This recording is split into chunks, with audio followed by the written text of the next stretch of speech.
camping up at my favorite spot, our favorite spot, and as I'm laying here in the hammock alongside the pond, I realize the buck that I tracked last year is right across the street, or the Jeep road. And I think while we're here, I'm gonna take Danielle, and I wouldn't mind showing her, especially since it wasn't that long of a track.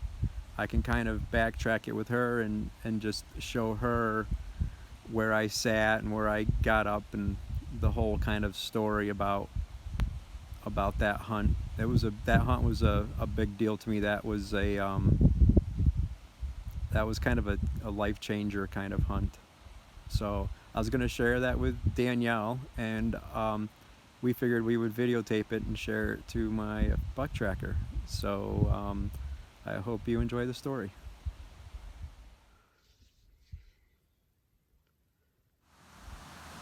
You had a good hunt.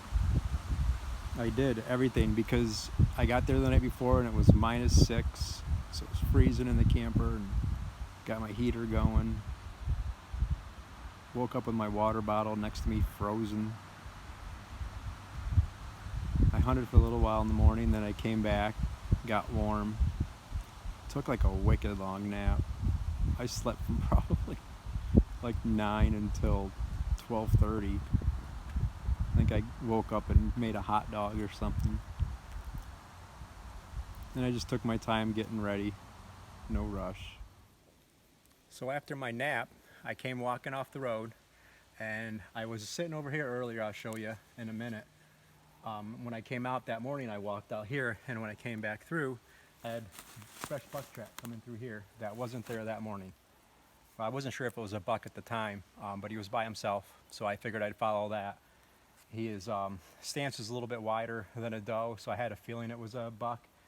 His step was a little bit deeper than the doe tracks I had seen. I did have fairly fresh snow on the ground, so it made it easy, so I just got on his track. Everything looks different now. It's all green. I'm not sure if I'm going to be able to find my spots, especially not sure if I'm going to be able to show you where I shot it, because everything's green, but I'll try my best.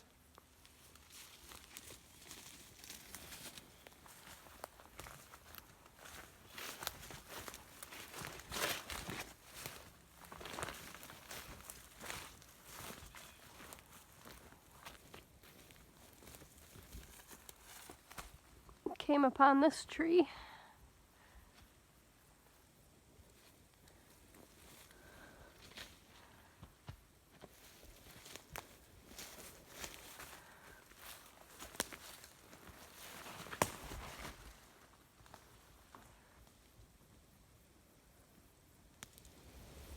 You can see it's a pretty well used area.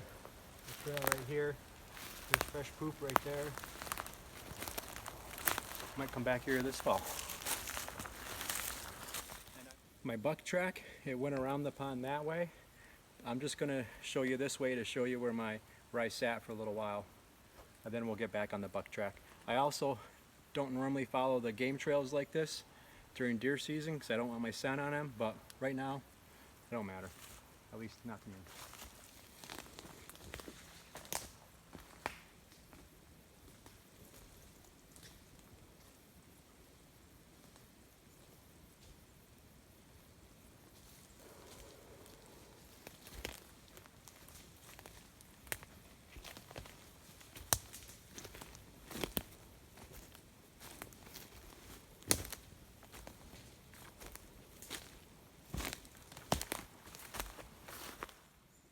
This is my spot where I would come and sit. It was real comfy, right against this rock right there. I'm blocked by 3 sides plus this behind me.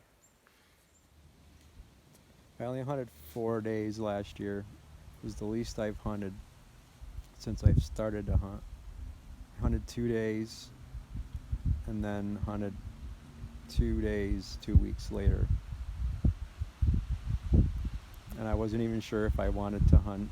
I had feelings like, I felt like a deer trusted me, and if I shot it, that I was kind of betraying that trust. And it just kind of was bothering me a little bit. And I wondered if even I should just start hunting with a camera if I would get the same satisfaction from just tracking the deer and taking pictures. But then that's not really the whole point of hunting. And this was definitely confirmed in March 2020 when we couldn't even go buy toilet paper, that we need to be able to provide for ourselves and for our families. And I only had the one deer last year, and I think we had already had all that meat was gone.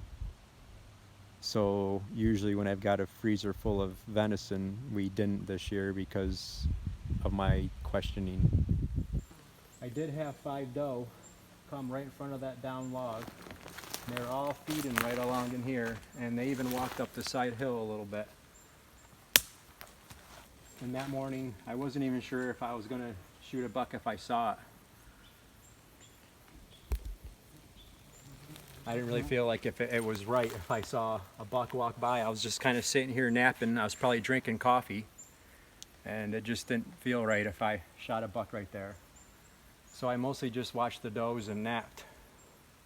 Pondered whether I even was going to shoot something if I saw it. And I think that's when I decided that if I actually hunted it, I deserved it.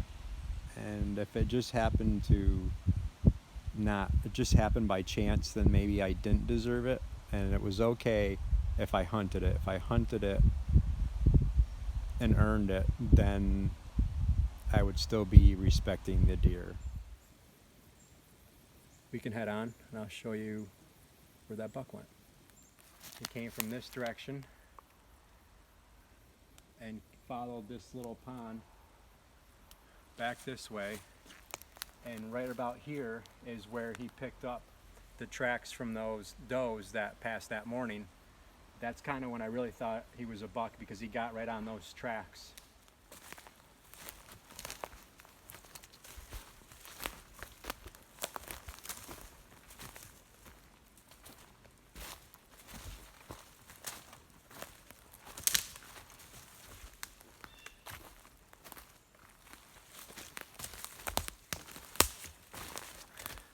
It gets real thick through here.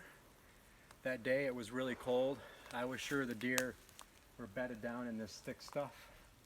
So I went real slow, just expecting a deer to jump up. I thought for sure I was going to kick him out of here. So I kept it real quiet, real slow, and hopefully we'll be able to get through there today.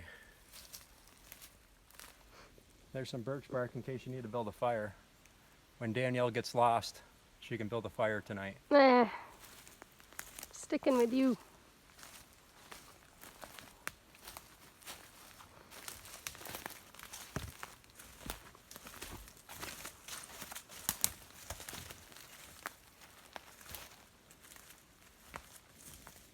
Some of this crap.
thing is, that afternoon when I tracked this buck, it was an easy track. It was textbook, just how it's supposed to be.